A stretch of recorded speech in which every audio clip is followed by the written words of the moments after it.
Өмір мен өлім шекарасында тұрғаныңызды елестетіңіз. Алдыңызда шексіз кітапхана ашылады. Әрбір кітап сіздің өміріңіздің басқа бір нұсқасын көрсетеді. Әрқайсысы сіздің жасаған немесе жасамаған таңдау арқылы қалыптасқан. Бұл Мэтт Хэйгтің «Түн ортасындағы кітапхана» романындағы таңғажайып идея. Басты кейіпкер Нора Сидке өзінің «егер солай болсашы» деген сұрақтарына жауап беруге мүмкіндік беріледі. Нораның өмірі құлдыраудың шегіне жеткен еді. Ол өзін жалғыз, бақытсыз және қоғамға қажетсіз сезінді. Көптеген өкініштері оның жанын жегідей жеді. Әкесінің армандарына сәйкес жүзуші болмауы, ағасымен қарым-қатынасының бұзылуы, үйлену тойының болмауы және өмірінде ештеңеге жете алмағандай сезім. Өзін өзі түкке тұрғысыз сезінген Нора өмірден бас тарту туралы шешім қабылдайды.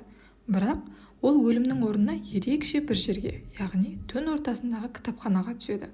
Бұл кітапхана өмір мен өлім арасында орналасқан, және ол жерде Нораның балалық шағындағы сүйікті кітапханашысы миссис Эльм оны қарсы алады. Миссис Эльм оған кітапхананың мақсатын түсіндіреді. Әрбір кітап Нораның өмірінің басқа бір нұсқасы. Ол кез келген өмірді таңдап, сол нұсқаны зерттей алады.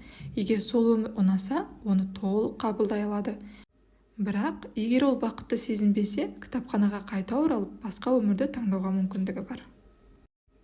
Бірінші таңдауы Олимпиада чемпионы болған өмір. Бұл өмірде Нора әкесінің арманы бойынша жүзуші карьерасын жалғастырады.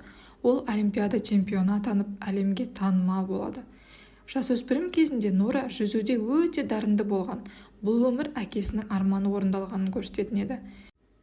Мінсіз нәтижелерге жетуге деген үнемі қысым мен әкесінің талаптары Нораны бақытсыз етті. Ол жүзуді ешқашан шын жүректен жақсы көрмегенін түсінді. Бұл оның емес, әкесінің арманы екенін түсінді. Екінші, рок жұлдыз өмірі. Бұл өмірде Нора ағасы Джоумен бірге құрған The Labyrinth тобымен қалады. Және олар әлемге танымал болды. Ол рок жұлдыз ретінде үлкен табысқа жетті. Топты тастап кеткеніне өкінген Нора осы өмірде ағасына көмектесіп, атақты сезінгісі келді. Алайда танымалдылық жалғыздық пен бос сезім әкелді. Тұрақсыз қарым-қатынастар мен ағасының нашақорлық мәселелері бұл өмірде Нораны қатты шаршатты. Ол табыстың жоғары бағасын төлеуге дайын болмады. Арктика ғалымы ретінде өмірі. Бұл өмірде Нора мұздықтарды зерттеуші болып, Арктикада климаттың өзгеруін зерттейді. Ол ғылымға құмар болғандықтан бұл өмір оның академиялық армандарын жүзеге асырады деп ойлады. Алайда ғылыми жұмыстың маңыздылығына қарамастан, Арктиканың оқшаулығы оны жалғыздыққа итермеледі. Ол интеллектуалды қанағаттанушылықтың жеткіліксіз екенін түсінді. Оған адамдармен байланыс қажет болды. Соңында бұл өмір бұны кемес екенін түсініп, қайтадан кітапханаға оралды. Және келесі, Нора Дэнмен қарым-қатынасты үзгеніне үнемі өкініп, іштей қынжылатын және отбасылық бақытта армандап жүретін. Келесі өмірі отбасылық өмірді байқап көру болды. Бұл өмірде Нора бұрынғы сүйіктісі Дэнге тұрмысқа шығып, балалар тәрбиелейтін отбасы құрады. Сөйтсе, бұл өмірінде Дэн опасыз және оны үнемі бақылап жүретін қиын адам болып шығады. Отбасы өмірі Нора күткендей бақыт әкелмейді. Ол шын сүйіспеншілік пен сыйластыққа негізделген қарым-қатынасқа лайық екенін түсінеді. Соңында бұл өмірде оның қол жеткізбедім деп өкініп жүрген бұл өмірі де оның емес екенін түсініп, кітапханаға қайта оралады. Келесі, Тосканада жүзім шаруашылығын басқару. Бұл өмірде Нора Италияда жүзім шаруашылығын жүргізіп, тыныш әрі табиғатқа жақын өмір сүрді. Бұл өмір қарапайымдылық пен тыныштық ұсынды. Хаосқа толы басқа өмірлерден айырмашылығы бар еді. Бірақ Нора бұл өмірден де бас тартты. Неге бұл өмірден бас тартты? Себебі табиғаттың сұлулығына қарамастан бұл өмір оның жүрегіне жетпеді. Нора мұндай тыныш өмірде өзіне мағына мен мақсат таба алмады. Келесі, психикалық саулық қорғаушысы. Бұл өмірде Нора өзінің шынайы өмірінде көмек сұраған адамды құтқарып, психикалық денсаулықты жақсартуға арналған өмір жолын таңдайды.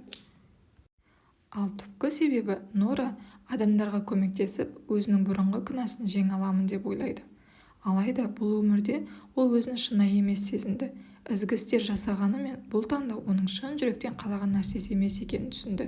Және әдеттегідей кітапханаға қайта оралды. Сонымен осы сияқты қаншама өмірлерді байқап көріп, Нораның түйгендері болды. Яғни өмір туралы маңызды сабақтар алды.